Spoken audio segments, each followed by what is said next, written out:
الحمد لله نحمده ونستعينه ونستغفره ونؤمن به ونتوكل عليه ونعوذ بالله من شرور أنفسنا ومن سيئات أعمالنا من يهده الله فلا مضل له ومن يضلله فلا هادي له ونشهد أن لا إله إلا الله وحده لا شريك له ونشهد أن سيدنا وسندنا وحبيبنا ومولانا محمدا عبده ورسوله صلى الله تعالى عليه وعلى آله وأصحابه وبارك وسلم تسليما كثيرا كثيرا. أما بعد فأعوذ بالله من الشيطان الرجيم. بسم الله الرحمن الرحيم. يا أيها الذين آمنوا قوا أنفسكم وأهليكم نارا إلى آخر الآية. قال رسول الله صلى الله عليه وسلم: العلم نور، أو كما قال عليه الصلاة والسلام.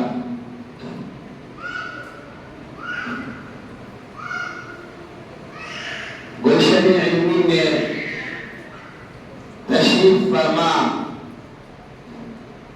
محترم دینی اور ایمانی ماؤں اور بہنوں اور بھائیوں، جس علم کی تاخیر سے زن ہوتی ہے نازن، زن عورت کو کہتے ہیں. جس علم کی تاخیر سے زن ہوتی ہے نازن، کہتے ہیں اسی علم کو ارباب نظر موت. بیگانہ رہے دی سے اگر مدرسہ زن، ہے عشق و محبت کے لیے علم و ہنر موت. شاعر مشرق ڈاکٹر مرحوم علامہ اقبال علیہ الرحمہ نے عورت کے اور اس صنف نازک کے مقام و مرتبے کا، عزت و احترام کا، مشرق و مغرب کے ماحول کے حوالے سے جو موازنہ کیا ہے، جو برابری کی ہے، وہ نہایت جامع اور خوبصورت ہے. مرحوم اقبال کا یہ شعر حقیقت نسواں، عورتوں کی حقیقت، مقام نسواں، عورتوں کا مقام و مرتبہ، تعلیم نسواں، عورتوں کی ایجوکیشن اور تعلیم، حقوق نسواں، عورتوں کے حقوق، اہمیت نسواں کے حوالے سے سب سے زیادہ خوبصورت ہے.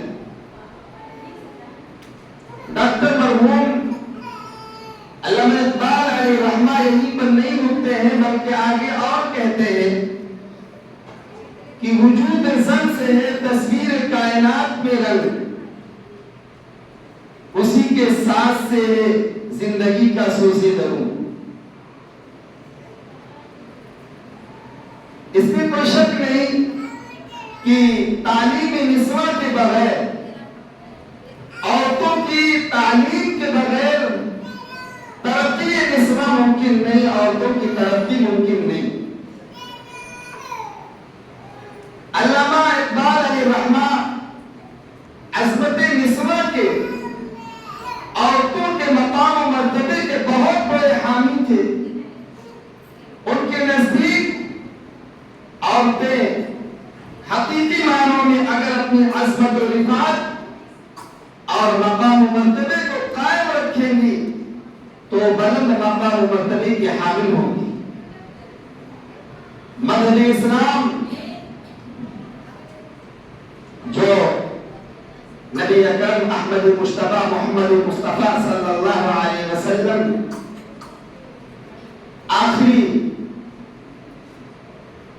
صورت میں اس کو ریاضی پر تشریف لائے اور آپ کو جو میسج دیا گیا تھا وہ میسج اقرا کا میسج تھا، وہ پیغام پڑھنے کا پیغام تھا۔ اس دین اسلام میں تعلیم و تعلم، درس و تدریس اور علم و معرفت کے سلسلے میں جو ایجادات، جو احکامات دیے اور اس کی وجہ سے پڑھنے پڑھانے کا جو چلن اور رواج ہوا، اس نے دنیا کو جہالت کی تاریکیوں سے نکالا۔ قرآن کریم کے نزول کے ساتھ دور جہالت کا خاتمہ ہوا۔ تعلیم، ایجوکیشن ایک انتہائی پروقار اور سنجیدہ موضوع اور عنوان ہے۔ کسی بھی انسان کی زندگی تعلیم کے بغیر مکمل نہیں ہو سکتی۔ تعلیم و تربیت ہی سے انسان بن سکتا ہے اور کسی کے نقص و کمی سے انسان بدترین اور درندہ صفت حیوان و جانور بن سکتا ہے۔ ایک خواندہ اور ناخواندہ میں کیا فرق ہے؟ ایک پڑھے لکھے اور غیر پڑھے لکھے میں وہی فرق ہے جو بینا اور نابینا میں ہے۔ یہی وجہ ہے